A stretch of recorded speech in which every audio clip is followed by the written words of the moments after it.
পূর্ব মেদিনীপুরের মঞ্জুশ্রী গ্রাম পঞ্চায়েতে তালা লাগিয়ে বিক্ষোভ দেখালেন তৃণমূল কর্মী সমর্থকেরা। তাদের অভিযোগ, দীর্ঘ 1 বছর ধরে পূর্ব মেদিনীপুর জেলার এগরা 2 নম্বর ব্লকের মঞ্জুশ্রী গ্রাম পঞ্চায়েতের প্রধান শঙ্কর সাউ বিজেপির কথা মতো বেআইনি কাজ করে চলেছেন। বিজেপির নেতা কর্মী থেকে পঞ্চায়েতের আধিকারিকরাও মূলত এই অভিযোগে বৃহস্পতিবার গ্রাম পঞ্চায়েতে তালা লাগিয়ে পঞ্চায়েত অফিসের সামনে বিক্ষোভ দেখায় তৃণমূল। এই বিষয়ে বিডিওর কাছে লিখিত অভিযোগও জানানো হয়েছে। তৃণমূলের বক্তব্য, এর পরেও যদি কোনো সুরাহা না হয় পরবর্তী দিনে বৃহত্তর আন্দোলনে নামবেন তারা। যদিও তৃণমূলের এই অভিযোগ অস্বীকার করেছে বিজেপি।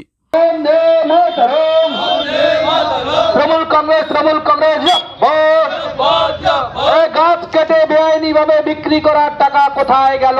কর্মচারী বিজেপি জবাব চাই, জবাব দাও। 8 দিনের মাথায় ড্রেন, নতুন নির্মিত ড্রেন ভেঙে পড়লো, তার কাটমানি কোথায় গেল? কর্মচারী বিজেপি জবাব চাই, জবাব দাও।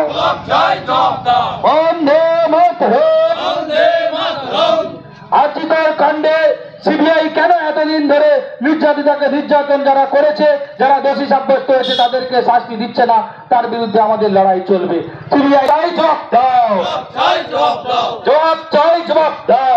মঞ্জুশ্রী গ্রাম পঞ্চায়েতের সামনে আমরা বিক্ষোভ দেখাচ্ছি, তার কারণ হচ্ছে গিয়ে মঞ্জুশ্রী গ্রাম পঞ্চায়েত এই 1 বছরের মধ্যে দুর্নীতির সাথে যুক্ত রয়েছে এবং গতকাল বহু মানুষ এখান থেকে এসে পরিষেবা না পেয়ে ঘুরে গেছে। সেখানে আমরা দেখলাম কিছু সংখ্যক কর্মচারী বিজেপির সাথে হাত মিলিয়ে কালকে অফিসটাকে বন্ধ রেখেছিল। আমরা আজকে 11টা থেকে বিক্ষোভ অবস্থান করেছিলাম। আমাদের বিরোধী দলনেতা এখানে রয়েছে, আমাদের মাইনরিটি সেলের প্রেসিডেন্ট টুটুলদা রয়েছে, আমাদের বিরোধী দলনেতা রয়েছে এখানে। নিয়েও জানেন যে প্রতিনিয়ত যে দুর্নীতি করছে, আর মাত্র আপনাদের নিউজ হয়ে গেছে, মাত্র 7-8 দিনে একটা ড্রেন ভেঙে পড়ে যাচ্ছে, গাছ কেটে বিভিন্ন জায়গায় বিক্রি করে দিচ্ছে, সেখানে টেন্ডার না করে অমিল করে গাছ বিক্রি করে দিচ্ছে। সেই সমস্ত টাকা কোথায় যাচ্ছে? আমরা যখন কর্মচারীর কাছে সেগুলো নিয়ে আন্দোলন করছি, আজকে ভয় পেয়ে কর্মচারীরা গ্রাম পঞ্চায়েতের কাছেই আসেনি। তাই আমরা এক্ষুনি বিডিও সাহেবের কাছে যাব।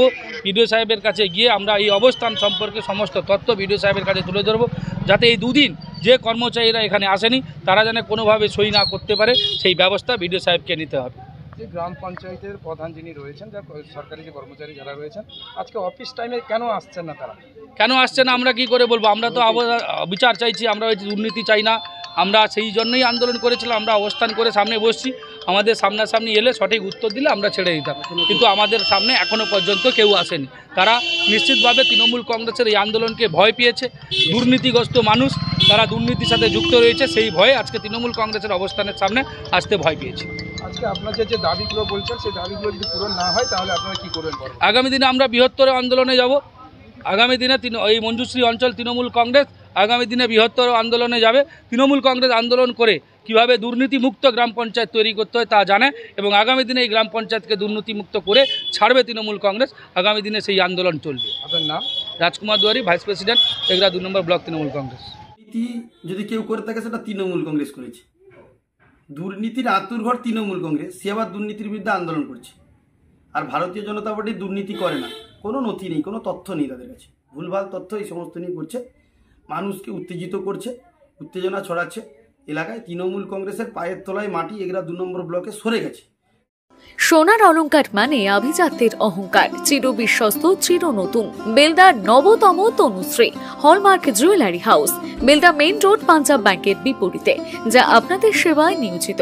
আপনি এখানে পাবেন 100% সোনা, রূপো ও ডায়মন্ড জুয়েলারির আধুনিক নিত্য নতুন ডিজাইনের সমস্ত গহনা। সব পছন্দের সেরা কালেকশনের গহনা পাওয়া যায়। Tanushree hallmark jewellery house, Belda main road, Punjab ব্যাংকের বিপরীতে। যোগাযোগ 9999399860 অথবা 9999349860। বিশেষ দ্রষ্টব্য, আমাদের এখানে গহনার মজুরিতে 10% ছাড় দেওয়া হয় এবং পুরনো হলমার্ক সোনার পরিবর্তে নতুন গহনা কেনার সময় কোনো খাত বাদ দেওয়া হয় না। Tanushree hallmark jewellery house, Belda main road, Punjab ব্যাংকের বিপরীতে।